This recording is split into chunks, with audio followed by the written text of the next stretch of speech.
નમસ્કાર વિદ્યાર્થી મિત્રો, ભાગ 6માં આપણે સામાન્ય ઉદાહરણ ગણ્યું, બાકી હપ્તાનું ઉદાહરણ ગણ્યું.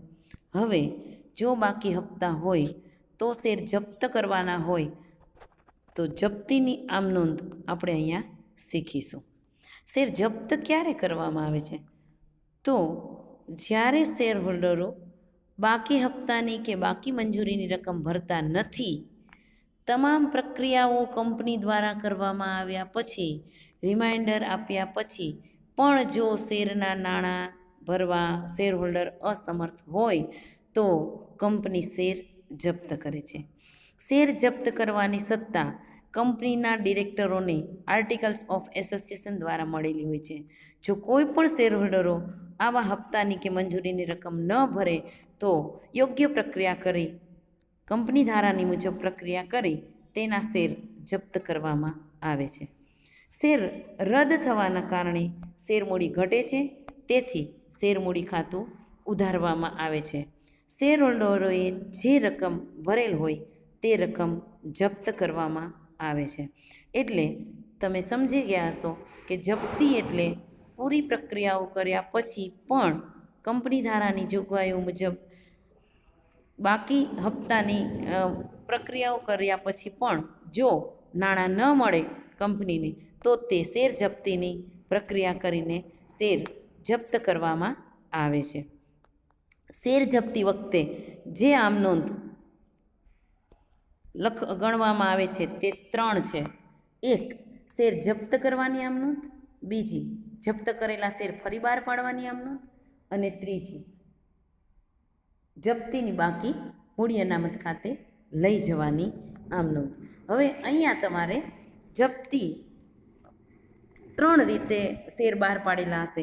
કાં તો તમે મૂળ કિંમતથી બહાર પાડ્યા હશે, કાં તમે પ્રીમિયમથી બહાર પાડ્યા હશે અને કાં તો તમે વટાવથી બહાર પાડેલા હશે. જો મૂળ કિંમતથી બહાર પાડેલા હોય તો શેર જપ્તીની આમ નોંધ શું થાય? પ્રીમિયમથી બહાર પાડેલા હોય અને વટાવથી બહાર પાડેલા હોય, આ ત્રણેયમાંથી એક જ આમ નોંધ તમારે કરવી હશે. જપ્તીની 3 આમ નોંધ: 1. બહાર પાડેલા શેર જપ્ત થાય એની આમ નોંધ, જપ્ત થયેલા શેર ફરી બહાર પાડવાની આમ નોંધ અને જપ્તીની બાકી મૂડી અનામત ખાતે લઈ જવી. આ 3 આમ નોંધો તમારે જપ્તીની કરવાની છે. એમાં પહેલી છે, મૂળ કિંમતથી બહાર પાડેલા શેર હોય, એટલે કે દાર્શનિક કિંમતથી શેર બહાર પાડેલા હોય. 10નો શેર હોય તો દાર્શનિક કિંમત 10 થઈ. તો અને કોઈ એક શેર હોલ્ડર 2000 શેરના નાણાં ભરતો નથી તો કેટલા શેર જપ્ત થશે? 2000 શેર. એટલે શેર મૂડી ખાતે તમારે એક શેર દીઠ, તમને સમજાવું તો વધારે ખબર પડશે કે શેર મૂડી ખાતે ઉધાર એક શેર દીઠ 10 રૂપિયા, પછી જેટલા નાણાં શેર જપ્ત કરવાના હોય તે, પણ એક શેર દીઠ શેર મૂડી ખાતે ઉધાર તમે કેટલા કરશો? 10 રૂપિયા. તે શેર જપ્તી ખાતે ભરેલ રકમ, ધારો કે એ જપ્તી વખતે 5 રૂપિયા ભરે છે તો એ ભરેલી રકમ, અરજી વખતે 5 રૂપિયા ભરે છે તો ભરેલી રકમ એ જપ્ત થાય છે. જેટલા રૂપિયા ભરેલા છે એ જપ્તી ખાતે જમા થાય છે અને નહીં ભરેલા એ મંજૂરી કે પ્રથમ હપ્તા ખાતે જમા થાય છે. એટલે અહીંયા તમે જોઈ શકો કે શેરમૂડી ખાતે ઉધાર 10 થયા, જપ્તી ખાતે ભરેલી રકમ 5, તો મંજૂરી અને હપ્તા ખાતે 5 રૂપિયા નહીં ભરેલી રકમ. એટલે શેરમૂડી ખાતે ઉધાર તે શેર જપ્તી ખાતે, તે મંજૂરી ખાતે, તે પ્રથમ હપ્તા ખાતે જમા. પહેલી જ આમ નોંધ છે, વિકલ્પ બદલાય છે. જો શેર પ્રીમિયમથી બહાર પાડેલા હોય તો, જો શેર પ્રીમિયમથી બહાર પાડેલા હોય તો આમ નોંધ થશે શેર મૂડી ખાતે ઉધાર, શેર પ્રીમિયમ ખાતે ઉધાર, તે શેર જપ્તી ખાતે, તે મંજૂરી ખાતે, તે પ્રથમ હપ્તા ખાતે. હવે પ્રીમિયમથી શેર બહાર પાડેલા હોય ત્યારે તમારે એક ધ્યાન એ રાખવાનું છે કે પ્રીમિયમ બાકી હોય તો જ જપ્તી વખતે પ્રીમિયમ ધ્યાનમાં લેવાનું છે. પ્રીમિયમ ભરાઈ ગયું હોય તો જપ્તી વખતે ધ્યાનમાં લેવાનું નથી. અહીંયા પ્રીમિયમ બાકી છે એની જ આમ નોંધ આપણે શીખવાડીએ છીએ. ધારો કે 2 રૂપિયા પ્રીમિયમ છે તો શેર બહાર પાડતી વખતે પ્રીમિયમ જમા, શેર જપ્તી વખતે પ્રીમિયમ ઉધાર. આમ નોંધ થશે શેર મૂડી ખાતે ઉધાર, શેર પ્રીમિયમ ખાતે ઉધાર, તે શેર જપ્તી ખાતે, તે મંજૂરી ખાતે, તે પ્રથમ હપ્તા ખાતે. અહીંયા ધારો કે એક શેર દીઠ 10 રૂપિયા હોય, 10 રૂપિયાની દાર્શનિક કિંમત હોય અને 2 રૂપિયા પ્રીમિયમ હોય, તો એક શેર દીઠ કેટલી જપ્તી થશે? જુઓ, શેર મૂડી ખાતે ઉધાર કેટલા કરવા પડશે? જેટલી કિંમતથી શેર બહાર પાડેલા હોય તેટલી કિંમતથી, એટલે 10 રૂપિયા. શેર પ્રીમિયમ ખાતે કેટલા ઉધાર કરશો? 2 રૂપિયા, 12 રૂપિયા થયા. તે શેર જપ્તી ખાતે કેટલા? તો તમે 5 રૂપિયા ભરેલા છે, તો શેર જપ્તી ખાતે 5. અને તે મંજૂરી અને પ્રથમ હપ્તા ખાતે કેટલા બાકી રહ્યા? અહીંયા 12 રૂપિયા ઉધાર કર્યા, 5 જમા કર્યા, 7 રૂપિયા બાકી રહ્યા. તો તે મંજૂરી ખાતે અને પ્રથમ હપ્તા ખાતે જેટલા મંગાવેલા હોય એટલા ન ભરેલા હોય, મંગાવેલા હોય અને ન ભરેલા હોય એ નાણાં 7 રૂપિયા હશે, તો તમે મંજૂરી અને પ્રથમ હપ્તા ખાતે એ રકમ લખશો. હવે નેક્સ્ટ વિકલ્પ છે પહેલી આમ નોંધનો ત્રીજો વિકલ્પ છે, શેર વટાવથી બહાર પાડવામાં આવેલા હોય અને જપ્ત કરવાના હોય. તો વટાવમાં તમારે ખ્યાલ રાખવાનો છે કે શેર બહાર પાડતી વખતે વટાવ ઉધાર, જપ્ત કરતી વખતે વટાવ જમા.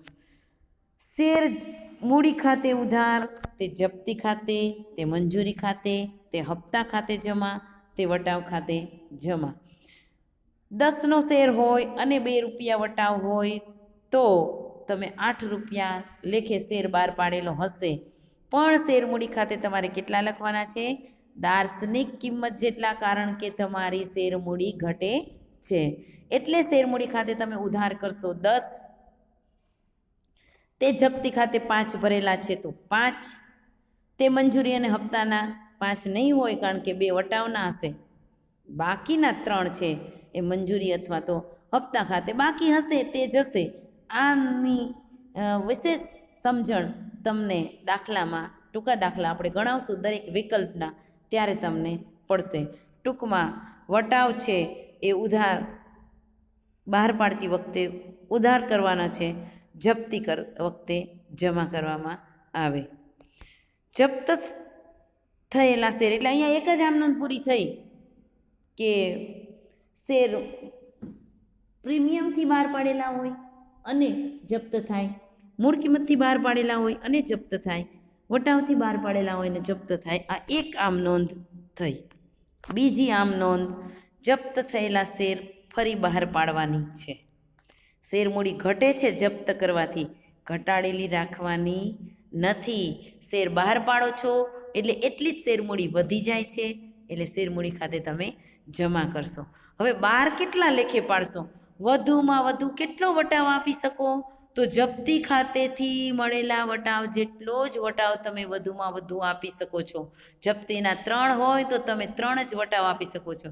હા, વધારેમાં વધારે એટલો વટાવ આપી શકો છો, ઓછો વટાવ પણ આપો. ધારો કે તમે 7 લેખે શેર બહાર પાડો છો તો બેંક ખાતે કેટલા રૂપિયા મળશે? 7 રૂપિયા, એટલે બેંક ખાતે ઉધાર 7.